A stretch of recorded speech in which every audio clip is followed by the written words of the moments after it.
Bem-vindo a mais uma entrevista do Setubalense para as eleições legislativas do próximo dia 30. Hoje temos connosco a cabeça de lista da Iniciativa Liberal pelo distrito de Setúbal. Tem 37 anos, é gestora de marketing na área dos seguros. Nasceu em Lisboa, mas reside já há muitos anos e foi criada entre o Seixal e a Almada e atualmente reside no Seixal. Em 2019 já foi cabeça de lista, ou melhor, já foi candidata pela Iniciativa Liberal, embora ainda como independente, e depois disso acabou por filiar-se no partido e fundar os núcleos de Setúbal e do Seixal. É atualmente também conselheira nacional da Iniciativa Liberal e suplente da sua comissão executiva. Bem-vinda, Joana Cordeiro, muito obrigado pela sua disponibilidade. Eu começava por perguntar-lhe porque é que aceitou este desafio e porque é que é candidata da Iniciativa Liberal por Setúbal. Sim, obrigada primeiro pelo convite, por estar aqui e por vocês estarem a fazer estas entrevistas aos candidatos, que é importante que as pessoas, apesar de nós sermos um partido que defendemos ideias, não deixa de ser importante para as pessoas conhecerem quem são as pessoas em quem estão a votar aqui no nosso distrito. Porquê é que eu aceitei este convite? Porque eu nunca tive grandes ambições de carreira política, tanto que nunca tinha estado envolvida num partido político antes, mas de facto sempre fui uma pessoa que sempre lutei muito por aquilo em que acredito. E tendo crescido aqui neste distrito,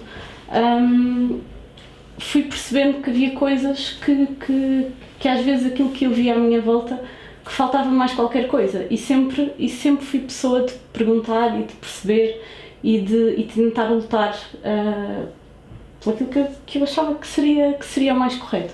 E quando conheci a Iniciativa Liberal percebi que era efetivamente aquilo que eu andava à procura, porque a Iniciativa Liberal é um partido que defende que o indivíduo está no centro das decisões, está no centro da ação política, e eu sempre concordei com isto sem perceber que nome é que lhe havia de dar. Nós temos uma frase que costumamos dizer dentro do partido e para fora, do és liberal e não sabias, e eu acho que se aplica a mim e totalmente, porque de facto eu acho que as pessoas sabem o que é melhor para elas, e nós, enquanto sociedade, só temos que deixar que as pessoas consigam chegar alcançar aquilo que querem, e se propuserem a fazer determinadas coisas, devem ter todas as oportunidades para conseguir lá chegar. E eu defendo isto, e a Iniciativa Liberal defende isto, e de facto eu já aproximei-me da Iniciativa Liberal sensivelmente há 2 anos e meio, e quando me filiei efetivamente já foi depois da eleição do primeiro deputado. A Iniciativa Liberal diz que temos um Estado paternalista que invade as nossas vidas e entra nas nossas carteiras. Como é que se altera um quadro destes, uma situação destas, num quadro em que se ouve muita gente a falar que faltam, por exemplo, funcionários públicos nos setores da saúde, da educação? Como é que isto se pode mudar? Eu acho, assim, claramente temos um Estado demasiado grande. E se calhar faltam num lado e temos a mais noutro. O que eu acho é que o Estado tem que sair da vida das pessoas. Há efetivamente setores que devem pertencer ao Estado, uma segurança, por exemplo. Agora, termos os setores da saúde, setores da educação, o Estado é mais um prestador. Temos prestadores privados, temos prestadores sociais. Porquê que é o Estado que tem que prestar estes serviços? E a verdade é que nós desde sempre tivemos a ideia que o Estado é que tem que, lá está, comandar a vida das pessoas. E as pessoas acabaram por ficam reféns disto. Na perspectiva da Iniciativa Liberal e da Joana Cordeiro, o Estado deve reservar-se às suas funções primárias, as essenciais, de defesa externa, de soberania, da administração interna. Obviamente que o Estado... Mas a saúde e a educação são aquelas áreas em que o Estado, enquanto garante da igualdade de oportunidades, também tem que ter um papel, reconhece isso? O Estado tem que ter um papel enquanto dar acesso ou permitir o acesso a toda a gente a determinados serviços. Agora, se o prestador da educação ou da saúde é privado ou social ou público, é um bocadinho indiferente, as pessoas têm é conseguir aceder a esse prestador. Nós hoje em dia temos um Serviço Nacional de Saúde que, como nós costumamos dizer, que dá acesso a listas de espera, não dá propriamente acesso à saúde. Se nós aumentarmos a oferta de saúde, incluindo os hospitais privados e sociais, desde que o Estado garanta que as pessoas conseguem ter acesso a esses serviços, é isto que nós defendemos. Não tem que ser o Estado a prestar estes serviços, como na educação. E em termos de concretos, como é que esses princípios gerais se podem aplicar e traduzir em medidas concretas, por exemplo, aquelas que têm mais a ver aqui com a proximidade à região de Setúbal? Que propostas é que defende? Nós não queria entrar muito necessariamente em detalhe nas nossas propostas, o nosso programa vai ser apresentado agora, mas de facto educação e saúde são áreas que a Iniciativa Liberal tem efetivamente falado muito. E por exemplo, na questão da saúde, nós já várias vezes defendemos, porque isso já existe, já é feito hoje, quando a pessoa está em determinadas listas de espera há muitos meses para ter uma consulta, há um acordo com um hospital privado e a pessoa consegue lá ir. Isto já podia ser feito, e podia ser feito em maior quantidade. Em vez de pormos dinheiro noutros sítios, usamos o dinheiro, isto numa fase imediata. Depois, obviamente, há toda uma reformulação do modelo que nós temos em detalhe. No acesso à habitação, por exemplo, o que é que a Iniciativa Liberal propõe para se resolver o problema de dificuldade de acesso à habitação por parte dos jovens e das famílias que têm? Nós temos que distinguir aqui um bocadinho, e há bocado na questão das funções do Estado. O Estado, obviamente, tem um papel social importante e a Iniciativa Liberal não diz ou não defende que o Estado não deve ajudar quem precisa de ser ajudado. No caso da habitação, há duas questões. Temos pessoas que efetivamente há um caráter social que têm que ter acesso a essa habitação. Mas aí acho que falta primeiro um trabalho efetivamente de identificação dos problemas que não existe, de sabermos quantas pessoas chamam, porque é que um diagnóstico da situação que nós não temos, e depois há a parte da questão dos jovens e das famílias, porque nós em primeiro lugar temos que ter mais dinheiro e para termos mais dinheiro temos que ter, por exemplo, menos impostos. Em vez de gastarmos, voltamos à mesma história, em vez de gastarmos em determinados sítios, reduzimos impostos, as pessoas têm mais dinheiro no bolso e conseguem eventualmente comprar uma casa.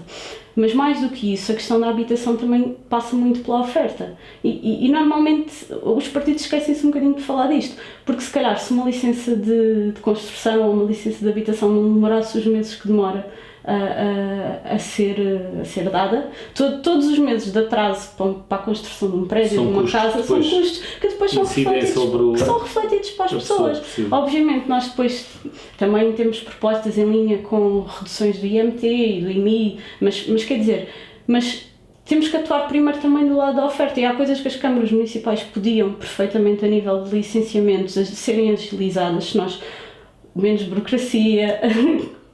Sempre a questão do menos Estado, voltamos sempre ao menos Estado. Uma das ideias fortes da Iniciativa Liberal é a redução de impostos, menos carga fiscal. Certo. Muita gente, quase todas as áreas, reconhecem que a carga fiscal ou está nos limites ou já é demasiado excessiva. Mas como é que se pode reduzir a carga fiscal sem comprometer o Estado Social que aparentemente também faz tanta falta? Isto é como tudo, nós nas nossas famílias temos um orçamento e gerimos esse orçamento. No Estado até é um bocadinho mais grave, porque o dinheiro não é necessariamente do Estado, o dinheiro é das pessoas, porque são as pessoas que dão o dinheiro ao Estado através dos impostos. Portanto, nas nossas famílias, pelo menos, nós gerimos o que é nosso.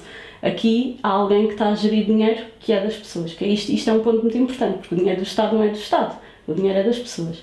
E aqui a questão são prioridades. Se nós estamos a gastar e a pôr muito dinheiro na TAP, que também é o que nós temos batido, se gastamos dinheiro em ter empresas públicas, não podemos gastar no outro lado.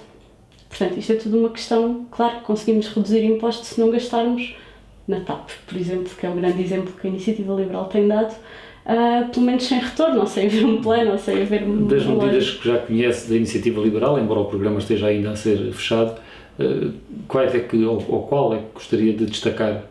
É assim, eu tenho falado já e falei na altura da minha apresentação e falámos agora no jantar que tivemos. A educação é uma área que me preocupa bastante, e principalmente agora, neste contexto de pandemia, com o fecho das escolas, temos muitos atrasos de aprendizagem. Quer dizer, uma criança que está hoje na segunda classe, se calhar passou grande parte do tempo em casa, com ou sem apoio, mesmo que tenha tido todo o apoio possível dos pais, não é a mesma coisa que está na escola. E uma das medidas que nós vamos ter no programa tem a ver com um programa de recuperação de aprendizagens, e que tem que ter medidas concretas de como é que nós vamos fazer com que os alunos, porque nós neste momento não temos noção do impacto que isto vai ter nas crianças, mas daqui a 10 ou 20 anos vamos perceber esse impacto, que se calhar as bases não ficaram bem. E para mim isto é uma medida muito importante, em que eu tenho já começado a falar nela e é uma das quais eu gostava de destacar, e principalmente aqui para o nosso distrito, que sempre teve taxas de insucesso e de abandono escolar um bocadinho mais altas que a média nacional. Além disso, nós também, uma das medidas tem a ver com o combate ao abandono escolar, e porque é fácil falar de abandono escolar a nível nacional e dizermos, mas as taxas até estão a diminuir. Certo, mas não estão a diminuir por igual em todos os sítios, e em certos sítios continuam a ser muito altas. E isto é uma área que me diz muito respeito, porque eu sou mãe, tenho um filho pequeno, e consigo imaginar que isto para as famílias é uma questão muito importante, e gostava de destacar que ao contrário às vezes do que se diz, a Iniciativa Liberal também se preocupa com estes temas, porque às vezes parece que fica um bocadinho que para fora, não é dado este destaque, e nós temos muitas propostas nesta área. Uma das questões que tem estado em cima da mesa aqui na região, que tem a ver com a realidade socioeconómica, é a organização administrativa. O facto de a Península de Setúbal estar integrada na área metropolitana de Lisboa e o que isso representa no acesso aos fundos comunitários.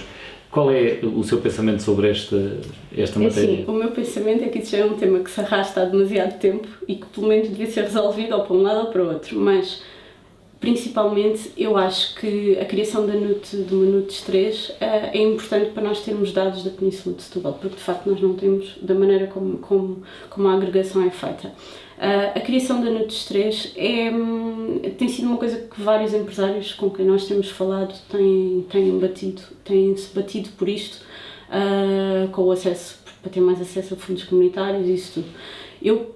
Preocupa-me que estejamos a discutir este tema por uma questão de conseguirmos chegar a mais dinheiro que vem de fora, que mais uma vez é dinheiro que é de pessoas, em vez de estarmos a discutir o que é que nós podemos fazer cá dentro, sem estarmos à espera que venha esse dinheiro para ajudar os nossos empresários.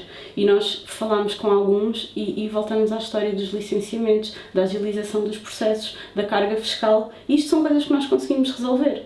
Portanto, andamos constantemente num tema que... Mas isso quer dizer que acha que não vale muito a pena despender tempo com esse tema ou tentar alterar essa situação? Acho que é importante, acho que tem que se resolver e acho que teoricamente ia ser agora tratado em Bruxelas, mas não vamos ter governo na altura em que o prazo acaba, portanto não sei exatamente se isto vai avançar ou não.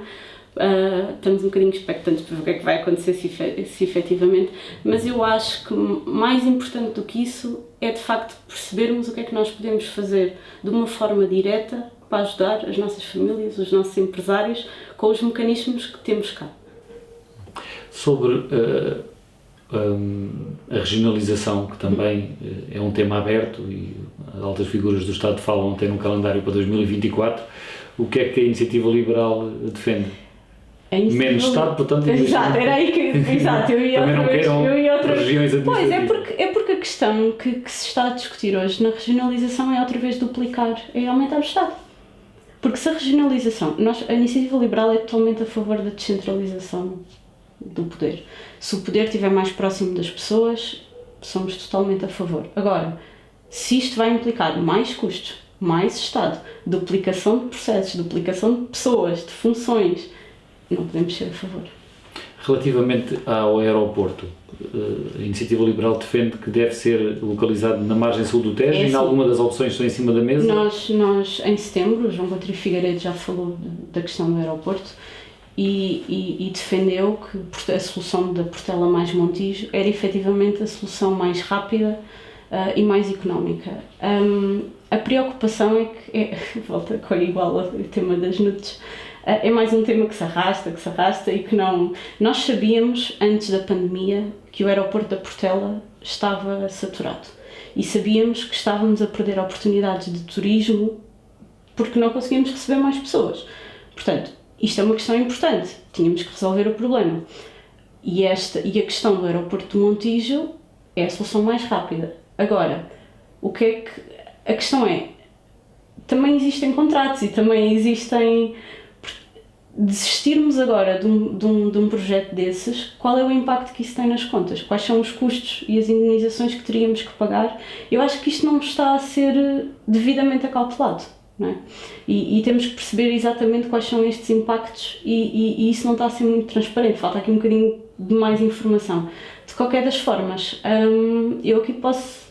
o que o João Coutinho Figueiredo já falou, pronto, temos é que, mais uma vez, as consequências de uma não decisão, às tantas, podem ser piores do que uma decisão menos boa até. Que diferença é que a Iniciativa Liberal pode fazer em Setúbal se conseguir eleger aqui uma deputada, neste caso? É assim, o que eu lhe posso dizer é, a Iniciativa Liberal defende medidas liberais. Obviamente, quanto mais deputados tivermos no Parlamento, mais diferença podemos fazer em geral. O facto de eu ser daqui dá uma visão que se calhar alguém que viveu noutro sítio obviamente não conhece a realidade aqui do distrito. E eu acho que isso faz diferença, mas eu acho que o ponto principal é termos mais deputados no Parlamento, sejam eles eleitos por que círculo eleitoral forem, para defendermos estas medidas, porque se nós defendemos medidas liberais, isto vai ajudar, e principalmente nós aqui, que no nosso distrito, que obviamente com toda a governação que temos sempre tido, já perdemos muitas oportunidades e isto não pode continuar a acontecer. E, portanto, quanto mais deputados da Iniciativa Liberal tivermos, mais força teremos para mudar as políticas que nos têm governado. O que é que será um resultado que considero que já não é uma derrota aqui no Distrito de Setúbal? É assim, os objetivos da Iniciativa Liberal para estas eleições, para o país, são claros. São 4,5% dos votos a nível nacional e 5 deputados. Aqui no distrito, o que eu sei é que nós temos uma equipa fantástica e que vamos fazer tudo para passar a mensagem e as nossas ideias. Portanto, uma derrota nunca será, não existe sequer essa palavra na nossa campanha. Nas últimas eleições, sabe que a direita, o PSD, foi o único partido mais à direita que elegeu apenas 3 deputados num conjunto de 18. Uhum. Considera que este é um distrito difícil para a Iniciativa Liberal, particularmente difícil? Sim, mas eu acho que o difícil quer dizer que dá um bocadinho mais de trabalho e que temos que passar as nossas ideias, mas nós principalmente, nós somos um partido, nós queremos estar, é um crescimento sustentável, se não for já, há de ser, mas o importante é nós conseguirmos ir trabalhando neste sentido, explicar às pessoas porque é que as nossas ideias funcionam, e é esse o esforço que temos feito. Muito obrigado pela sua disponibilidade. Obrigada. E assim que nos acompanhou nesta entrevista, ou que esteve a ver, muito obrigado também. Voltamos em breve com outras entrevistas.